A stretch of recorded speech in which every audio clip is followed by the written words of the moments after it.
아침에 우리가 말씀에 쩔자 이렇게 말씀 설교했는데 여러분들이 정말 말씀에 쩌는 그런 사람들이 되길 바랍니다.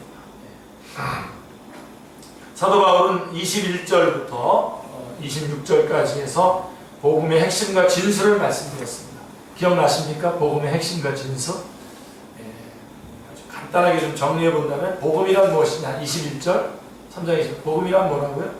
하나님의 의가 나타난 것이다. 그렇죠? 기억나시죠? 그리고 그러면 그 하나님의 의가 왜 필요하게 되었나? 3장 22절 모든 사람이 죄를 범하였음에 하나님의 영광이 이루어지지 못했기 때문에 23절이요? 왜 필요하게 되나? 23절 그 다음에 이 복음은 어떻게 받을 수 있습니까? 믿음으로 받을 수 있습니다. 모든 믿는 자에게 미치는 하나님의 의인이 차별이 없느니라. 3장 22절에 말씀하고 있고 어떻게 그게 가능하게 됐냐? 3장 24절에 나와 있습니다. 그렇죠? 예수 그리스도 우리 3장 24절은 중요한데요. 한번 찾아볼까요? 대충 넘어가지 말고 24절 같이 한번 읽어보겠습니다. 그리스도 예수 안에 성령으로 말미암아 하나님의 은혜로 값없이 의롭게 하심을 얻은 자들이라. 그래서 예수 그리스도 안에 있는 성령으로 말미암아 가능하게 되었다. 그리고 이것은 사실은 25절 26절에 보면 구약에 있는 사람들에게도 똑같이 적용이 된다 라고 하는 말씀을 드렸고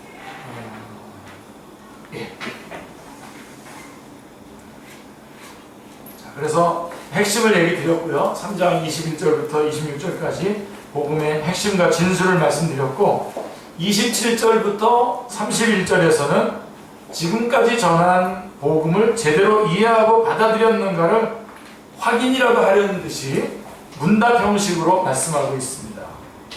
자, 사도 바울이 묻고 있는 질문에 우리가 겸허한 마음으로 한번 대답해 보시기 바랍니다. 자, 자랑할 것이 있습니까? 자, 첫 번째 질문이 뭐냐면 그런즉 자랑할 때가 어디냐? 라고 묻고 있습니다.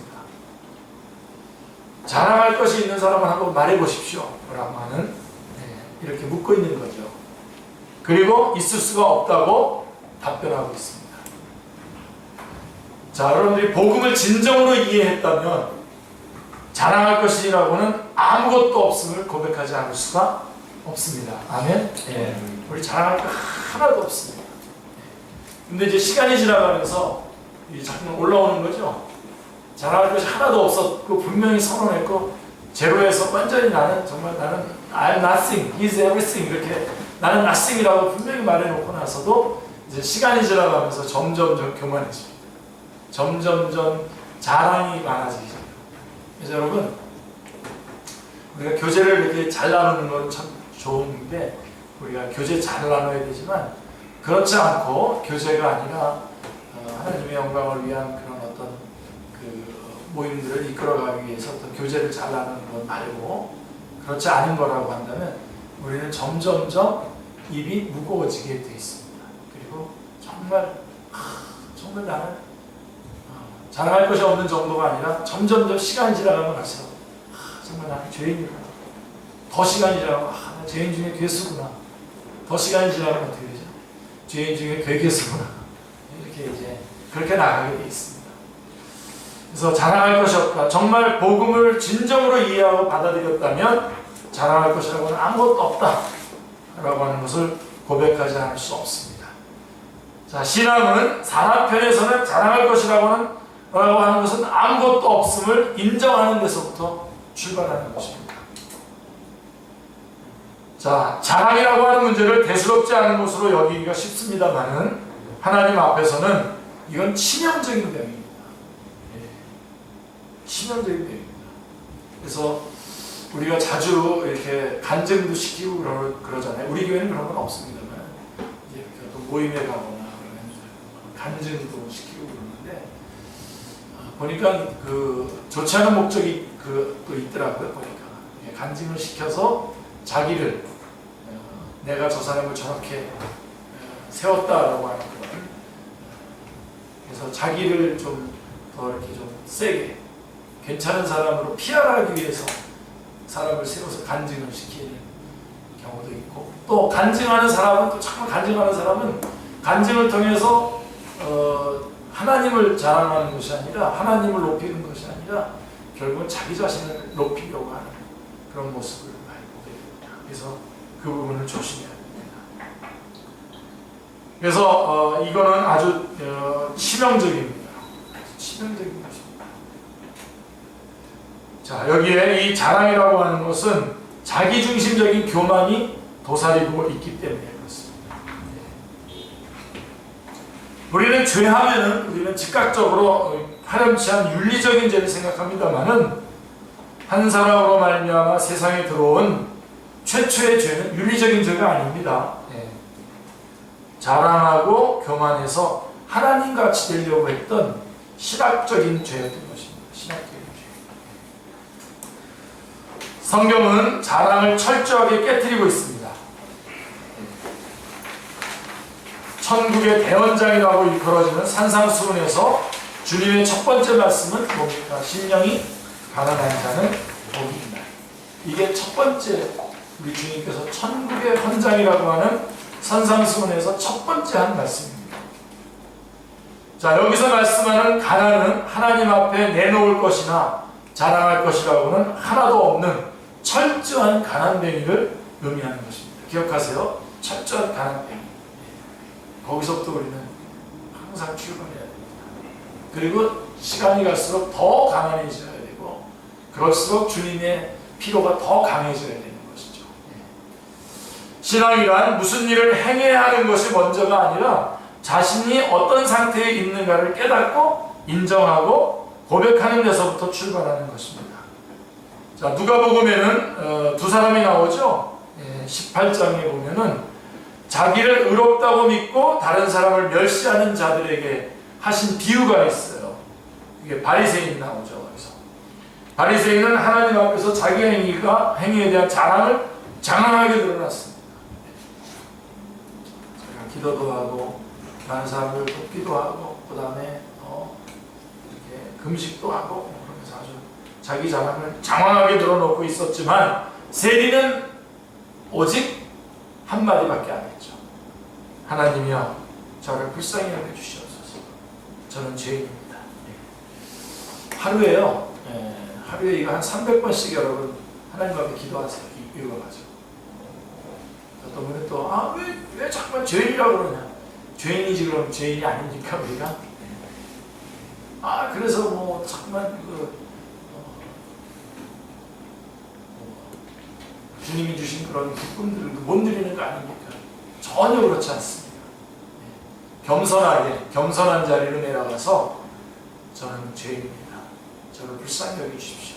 그렇지만 그 다음에 어떻게 해야 되죠? 높은 자존감을 가져야죠. 주님께서 나와 함께 하시고 나를 쓰시겠다고 하면 all things are possible. 가능합니다. 그래서 높은 자존감을 갖는 거지 그거하고는 다른 거예요. 그러니까 여기서 이 세리는 항상 하나님이여 저를 불쌍히 여겨주시옵소서. 저는 죄인이었습니다. 죄인입니다. 이렇게 하고선 매 순간을 대하시고 누구를 대하든지 어떤 상황이 처하든지 이 마음으로 출발해 주십시오. 여러분 안에 주님이 가득 채워주시면서 가난한 마음을 되게 해주시고 주님이 가득 채워주시면서 주님이 이끌어가시는 거죠. 어떤 상황도 어떤 상황과 어떤 환경도 절대로 감사할 수밖에 없는 그런 상황이 되는 것이죠. 하루에 한 300번씩 한번 여러분들이 되뇌이시면 이렇게 참 귀중한 기도라고 해야 되죠. 자, 그래서 바리새인은 자랑을 장황하게 드러났고 세리는 오직 한마디 하나님이여 불쌍히 여기옵소서 나는 죄인입니다 라고 했죠. 자, 윤리적인 면으로 보면 바리새인과 세리는 비교되는 것조차도 용납되지 않는 처지였죠. 비교도 안 되는 거죠, 사실은. 비교할 수 있는 것, 비교한다는 것부터가 용납이 안 되는 그런 바리새인과 세리죠. 그렇지만 주님은 이 사람이 저보다 의롭다 하심을 받았다라고 말씀하고 있습니다. 누가요? 세리가 의롭다함을 받았다는 것입니다. 고린도전서 1장 28절 29절 말씀 보세요. 같이 읽겠습니다. 하나님께서 세상에 천한 것들과 멸시받는 것들과 없는 것들을 택하사 있는 것들을 폐하려 하시나니 이는 아무 육체라도 하나님 앞에서 자랑하지 못하게 하려 하십니다. 또 에베소서 2장 8절 9절 시작. 너희가 그 은혜를 인하여 믿음으로 말미암아 구원을 얻으니 이것이 너희에게 나는 것이 아니요 하나님의 선물이라. 행위에서 나는 것이 아니니 이는 누구든지 자랑치 못하게 합니다.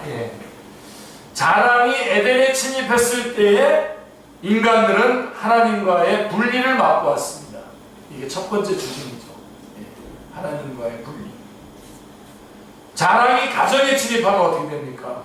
불화가 일어나고, 자랑이 교회에 침입하면 어떻게 되죠? 분쟁이 일어납니다. 자랑은 넘어짐의 앞잡이입니다. 복음은 믿음으로 받는 것입니다. 하나님의 의는 예수 그리스도께서 값을 지불하셨기 때문에 우리에게 값없이 거저 주는 겁니다 라고 이렇게 말하면 사람들이 기뻐하고 감사할 것 같죠? 그렇지 않습니다. 그래서 여러분 불교 같은 경우는 성불하십시오 그러니까 굉장히 저걸 올려주는 거 아닙니까? 좋아해요 사람들이. 여러분 불교에서 이렇게 불교가 뭐 이렇게 전도하고 전하고 그러는데 사람들이 싫어하는 거 맞습니까? 다 좋아합니다. 다 자기 그거 하고. 그리스도인들은 싫어하죠. 그리스도인들은 싫어하지만 사람들은 싫어하지 않습니다. 자기가 괜찮은 사람이 된다고 이렇게 말하는 거니까. 그래서 우리 거저주신다 이렇게 거저준다 그러면 사람들이 별로 기뻐하지 않아요. 왜요? 타락했기 때문에 그래요. 타락했다는 것은 자기중심이 됐다는 거거든요. 우리가 구원받았다라고 하는 것은 하나님 중심이 되는 것이고, 타락했다라고 하는 것은 자기중심이 되는 거예요. 그래서 자기를 나타내려고 하는 교만, 자기를 과시하려고 하는 자랑하려고 하는 인간적인 자존심 때문에 복음을 기뻐하고 감사하지 않습니다. 왜 내가 거저받아야 돼? 이렇게 말하는 사람이 있어요. 그런 사람은 꼭 뭐와 같으냐면 내가 뭐 직접 그 엘리베이터도 내가 만들지도 않았는데 내가 어떻게 엘리베이터를 타? 그래서 자기가 걸어가는 사람과 똑같습니다. 뭐 짧은 층이면 걸어가겠지만 높은 건데요. 뒤에 무디가 그 광산천에 가가지고 그 전도했을 때 그랬다고 그러지 않습니까? 예수님 믿으라고 주님께서 다 받아들이라니까 자기는 그렇게 공짜로 그렇게 믿는 건 안 내. 그래서 이 밑으로 내려가는 건 뭐라? 이 엘리베이터 말고 에스컬레이터 말고 그 땅 밑에서 위로 올라오는 거 뭐라 그러죠?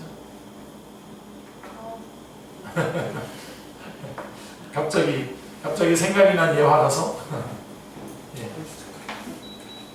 그래서 그거를 이제 당신은 오늘 하루 종일 이거 타고 오르락내리락거리지 않았냐고. 그거 하느라고 사실 한 번도 뭐 그걸 만든 적도 없는데 그거 타고 다니는 거 아니냐고 이렇게 얘기를 해가지고 예수님을 받아들였다고 하는 얘기입니다. 이게 바로 여러분 그래서 우리 기독교를 우리가 예수님을 전하고 증거할 때에 이 부분이 분명한데 사람들이 타락해서 자기중심이 돼서 교만하기 때문에 자랑할 것이 없으면 안 받아들여요. 그래서 뭔가 이렇게 자기가 뭔가를 대가를 지불하고 뭔가를 얻어야 된다고 가져야 된다고 생각해요. 그러니까 그렇지 않다는 겁니다. 믿음으로 얻는 하나님의 의는 그런 것이 아니고 특별히 자랑할 것이 없는 것이다 라고 하는 것을 분명하게 말씀해주고 있는 것입니다. 자, 그 다음에 이제 두 번째 질문은 이겁니다. 무슨 법으로냐 행위로냐라고 묻고 있습니다. 자, 유대인과 이방인에게 어떤 동일한 원리가 적용됩니까? 자, 무슨 법으로냐라고 하는 말은 무슨 원리에 의해서냐, 무슨 원리에 의해서 그렇게 하는 것이냐라고 하는 뜻입니다.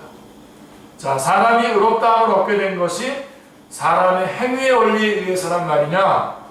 아니라 오직 믿음의 법으로니라 라고 대답하고 있습니다. 여러분들이 이거 정리를 잘 하셔야 돼요. 그러니까 여러분들이 구원받았고 난 구원받았어. 이제 나는 됐어. 그러면 끝나는 것이 아니라 여러분들이 구원받은 과정에 대해서 여러분들이 알아야 되고, 그 다음에 이거에 대해서 내가 어떤 상태, 어떤 자세로 이것을 어떤 자세로 사람들을 대하고 어떤 자세로 말해줘야 될 것을 가지고 있어야 되는데, 그 원리가 어떤 원리냐? 사람의 행위의 원리가 아니라, 의에서가 아니라 오직 믿음의 법으로니라 라고 말씀하고 있습니다. 하나님의 의란 말씀 그대로 하나님께서 마련해 주신 하나님의 의입니다. 아멘이죠? 인간 편에서 이것을 받는 길은 오직 믿음밖에 없습니다. 그래서 3장 23절, 3장 22절에 믿음으로 모든 사람들에게 주는 것이다 라고 이렇게 말씀하고 있죠. 그래서 이 믿음입니다. 믿음의 법으로니라 라고 말씀하고 있습니다. 자, 하나님께서 마련해 주신 일에 인간이 무엇인가 보충해야 된다든가 무슨 공로를 세워야 한다든가 하는 것은 없습니다. 다만 내가 감사합니다 하고 믿음의 손을 내밀어서 받을 뿐이죠. 사도 바울 당시에도 주님께서 다 이루었다라고 하신 복음에다가 할례를 보태야 구원을 얻는다고 주장하는 자들이 있었습니다. 우리 갈라디아서에 보면 특별히 그 부분이 잘 나와 있는데, 우리 이경훈 형제가 갈라디아서의 전문가로 자처하고 있죠. 갈라디아서 아주 그래서 갈라디아서는 이 로마서를 이렇게 아주 핵심적으로 요약해서 축소해 놓은 것과 같은 그런 부분인데요. 거기에 내용이 뭐냐면 바로 믿음으로만 어떻게 구원받겠냐. 믿음으로 구원받지만 또 할례도 받아야 된다. 이런 식의 그러니까 율법주의적인 그런 자리로 또 돌아가는 거죠. 아닙니다. 아닙니다. 그러니까 절대로 믿음의 법이지 행위의 법이 아닙니다. 자, 왜 그랬습니까? 우리 갈라디아서 6장 13절에 보시면 같이요. 너희로 할례받게 하려는 것은 너희의 육체로 자랑하게 하느니라. 자랑 때문에 그러는 겁니다. 나 할례 받았어. 너 할례 안 받았지? 너 쪼다지? 이런 식으로 얘기하려고 합니다. 그러니까 우리 교회에선 그거 됩니까? 안 됩니까? 안 되는, 그런 자세는 안 됩니다. 뭐 그렇게 자랑할 사람 없겠지만 나 10년 됐지? 너 이제 들어온 지 얼마 안 됐지? 너 쪼다지? 이런 식의 그런 건 없는 겁니다. 갈라디아서 1장 8절에도 보면 사도 바울은 같이요. 우리가 너희에게 전한 복음 외에 다른 복음을 전하면 저주를 받을지어다. 바로 이 다른 복음, 다른 복음이라는 건 없습니다. 다른 복음이라는 게 없는데 참 복음을 설명하기 위해서 지금 다른 복음을 말하고 있는데, 다른 복음이라는, 여기서 말하는 다른 복음이라는 뭐냐면 예수님을 믿고 구원받는 것에다 플러스 바로 이렇게 할례를 받거나 율법을 지켜야 된다라고 하는 그런 것을 추가한 것을 말하는 것이죠. 단호하게 배격하는데 어느 정도까지 배격하냐면 하늘에서 내려온 천사라도 저주를 받을지어다 라고 말씀하고 있습니다. 28절을 보면, 로마서 3장 28절을 보면 그러므로 사람이 의롭다 하심을 얻는 것은 이라고 말씀하고 있습니다. 사도 바울은 구속사에 있어서 가장 큰 난제인 주제를 지금 제기하고 있는데요. 우리 구속사에 있어서, 우리 인간을 구속하는 일에 있어서 가장 큰 난제가 뭡니까? 가장 큰 문제가 뭡니까? 사람이 의롭다함을 얻는 것인데 바로 그게 주제인데, 문제가 뭐냐고요? 우리 사람이 의롭지 않다는 거죠. 그래서 갈라디아서 2장 16절에서도 사람이 의롭게 되는 것은 이라고 이 주제를 제기하고 있는데, 구속사에 있어서 가장 근본적인 문제는 사람이 의롭게 되는 것이 어떻게 가능한가라고 하는 문제인 것입니다. 이 문제만 해결되면 사람은 하나님께 돌아갈 수도 있고 하나님과 화목하게도 되기 때문입니다. 모든 문제가 해결된다는 말씀입니다. 이 문제만 해결이 돼요. 그렇죠? 사도 바울이 여기까지 증거한 핵심이 뭐죠? 하나님의 의가 나타났다는 겁니다. 즉 사람이 의롭게 되는 길이 열렸다는 거예요. 3장 로마서 1장 17절 18절부터 쫙 죄에 대해서 쫙 설명을 하고 난 다음에 3장 20절까지 와서 이제 율법으로는 그의 앞에 의롭다함을 얻을 죄가 없다라고 하는 아주 결론을 딱 내려놨지 않습니까? 그런데 3장 21절부터 그렇게 하나님의 의가 나타났다라고 하는 것입니다. 그래서 사람이 의롭게 되는 길이 열렸다는 것입니다. 자, 율법의 행위가 아니라 오직 믿음으로만이 가능하다는 점과 의롭다고 여겨주시는 것이 어떻게 가능하여졌는가라고 하는 점, 이것이 율법과 선지자들에게 증거를 받았다, 증거를 받은 것이다라고 하는 점을 여태까지 증거해 왔습니다. 그래서 3장 19절부터 26절까지 쭉 증거해 왔습니다. 그리고서는 27절에서 자랑할 때가 있단 말이냐? 자, 질문을 던지고 있는 겁니다. 자, 자랑할 게 있어?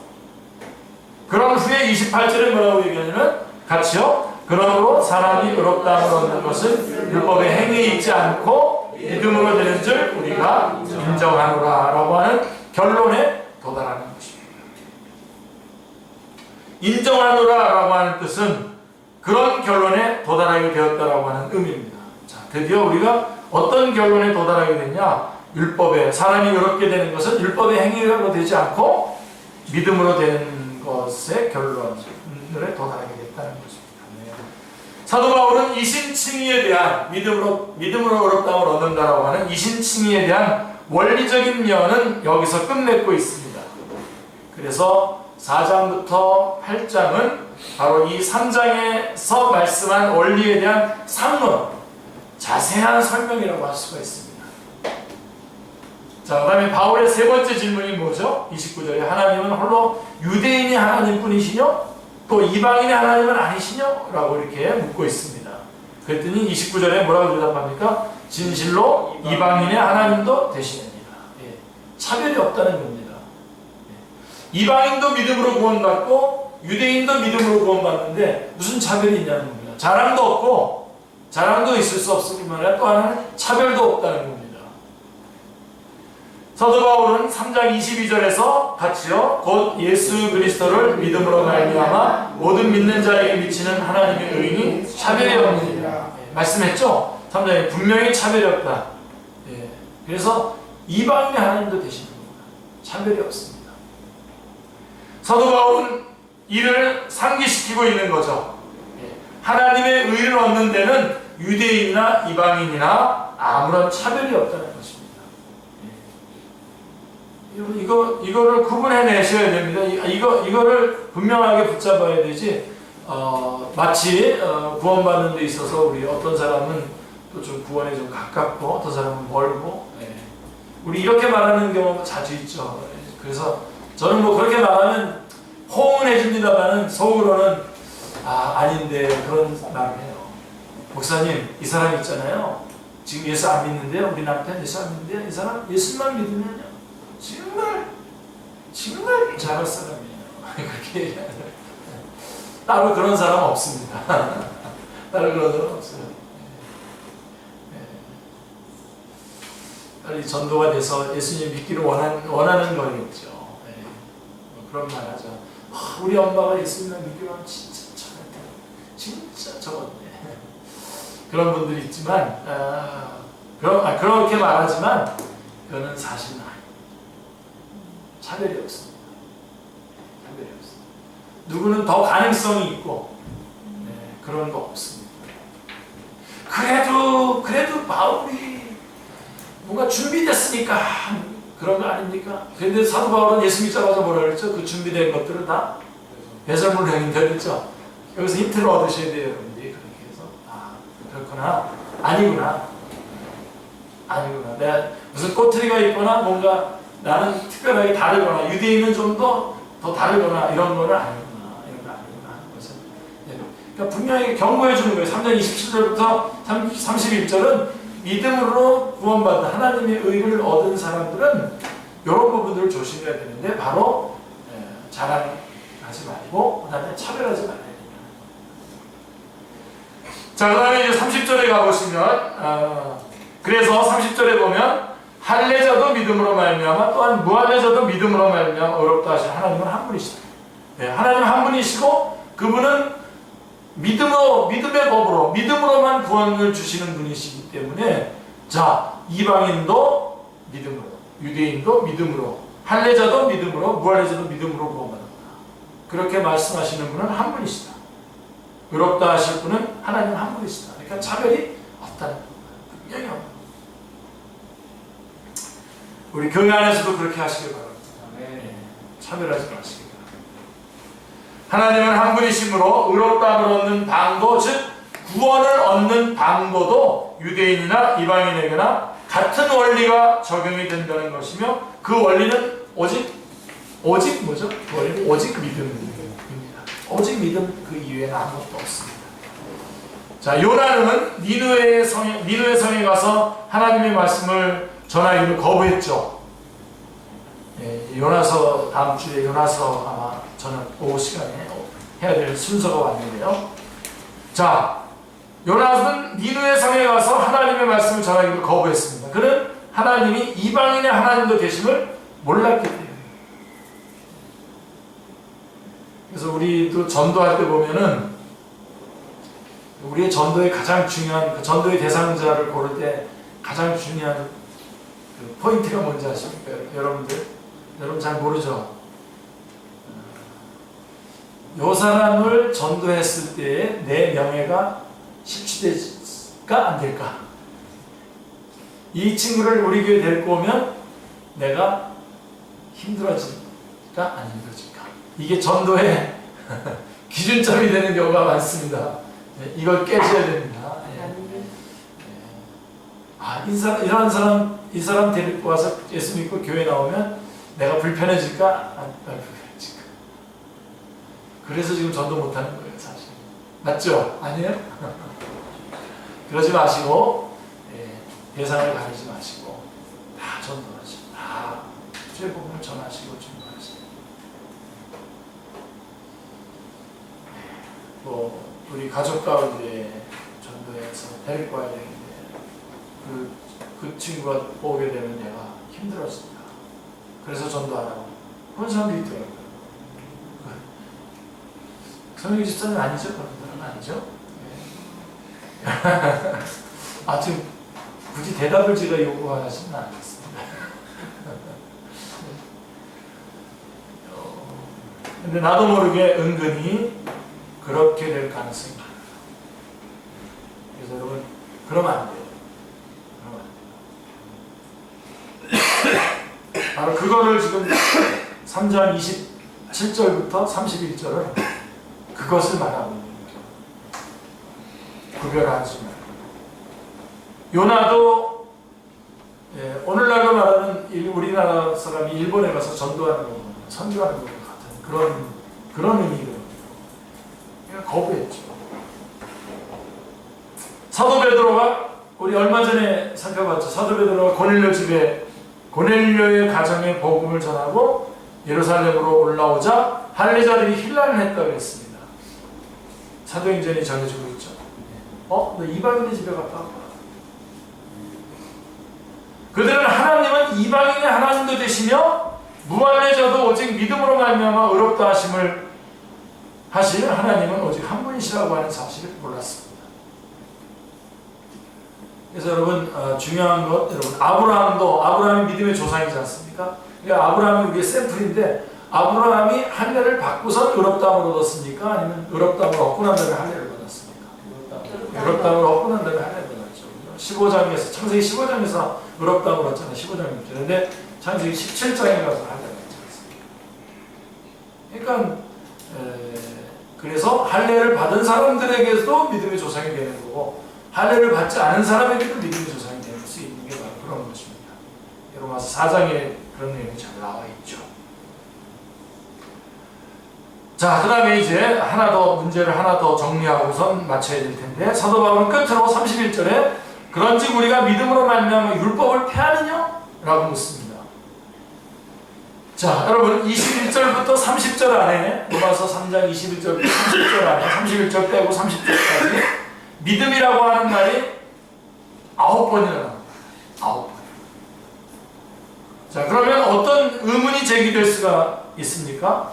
유대인이나 이방인이나 할례자나 무할례자나 아무 차별이 없이 오직 믿음으로만 구원을 얻는다면 율법은 무참히 무시를 당하고 폐하해졌단 말이냐라고 하는 의문인 것입니다. 여러분, 율법은 쓸데없는 거네요 라고 하는 31절에 보면 뭐라고 대답하고 있습니까? 그럴 수 없느니라. 도리어 율법을 굳게 세우니라고 대답하고 있습니다. 여러분, 예수님의 십자가 자체가, 예수님의 십자가 사건이 율법을 세우는 사건입니다. 율법을 명예롭게 하는 겁니다.